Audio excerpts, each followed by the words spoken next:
Thank you, Madam President. In the 8 days since the Secretary General last briefed you on Lebanon and the Middle East, the situation in Lebanon has become even more alarming. The exchanges of fire between Hezbollah and the Israel Defense Forces, which commenced on 8 October last year when Hezbollah fired on Israeli targets in stated support for Gaza, have intensified dramatically. Hezbollah has stepped up its attacks on Israel, firing rockets, missiles, and drones further south, including towards Haifa and Tel Aviv. Israel responded with attacks now across Lebanon, including in the capital Beirut, striking hundreds of Hezbollah targets, many in densely populated areas, and causing widespread destruction, displacement, and suffering. Since the commencement of Israeli ground operations into Lebanon on 1 October, Hezbollah and the Israel Defense Forces have been engaged in intensified clashes in southern Lebanon. The ongoing exchanges of fire has created a humanitarian emergency. The number of dead and wounded has spiraled. Over 300 people have been killed in Lebanon in just the past week. Since 8 October last year, the number of dead is now over 2,000, according to Lebanese Ministry of Health. Hundreds of those killed were civilians, including more than 100 children. Lebanese Armed Forces personnel have been killed, with 3 fatalities in the past week. Israeli soldiers have also been killed, including at least 12 on Lebanese territory since 1 October. Over 600 people have been displaced in Lebanon, 250,000 people since last Wednesday. The vast majority are women and children. A quarter of Lebanese territory has been placed under so-called evacuation orders issued by the Israel Defense Forces, affecting more than 100 villages and neighborhoods, with the IDF giving people as little as 2 hours' notice to vacate their homes, often in the middle of the night. Around 250,000 people, including Lebanese and Syrians, have fled into Syria. Tens of thousands more have departed through Beirut airport. Lebanon's health sector is under immense pressure. Many hospitals and centers closed following airstrikes hitting healthcare facilities and personnel. The flash appeal launched last week requests $425 million to assist 1 million people over the next 3 months.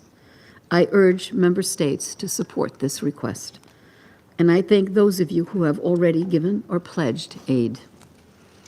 In northern Israel, the civilian population is also enduring repeated attacks from Hezbollah and other non-state armed groups in Lebanon and the region. Over 50 people have been killed and more than 60,000 have been displaced in Israel and the Israeli-occupied Golan Heights since last October, disrupting lives and livelihoods.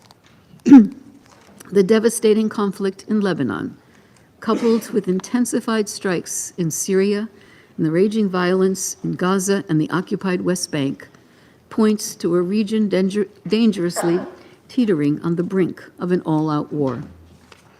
Madam President, our collective inability to stop the violence and stem the bloodshed is damning. Hezbollah and other non-state armed groups must stop firing rockets and missiles into Israel. We urge Israel to stop its bombardment of Lebanon and to withdraw its ground forces. The parties should seize the diplomatic options put on the table before them, not the weapons by their side. The United Nations welcomes the continued efforts of member states in this regard. As the Secretary General has warned, there is still time, but it is quickly running out. We must give diplomacy a chance now. The Special Coordinator for Lebanon, Janine Hesed-Pleshart, is engaging with all actors to stress the need for immediate de-escalation and a diplomatic solution.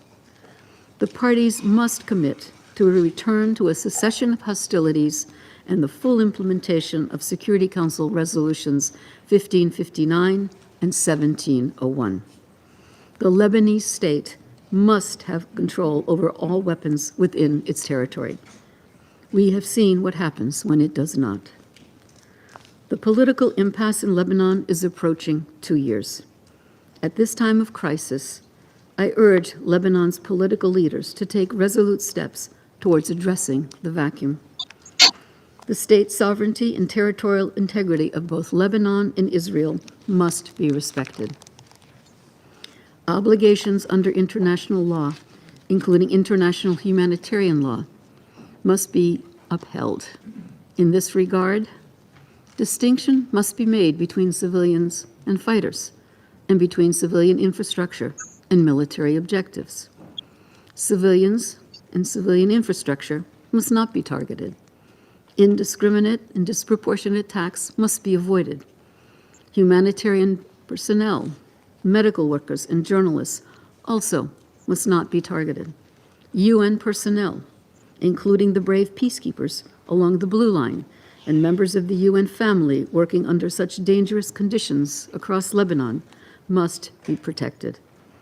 We need to invest every effort to reverse this cycle of violence and bring Lebanon and Israel and the region back from the brink of catastrophe. Thank you, Madam President.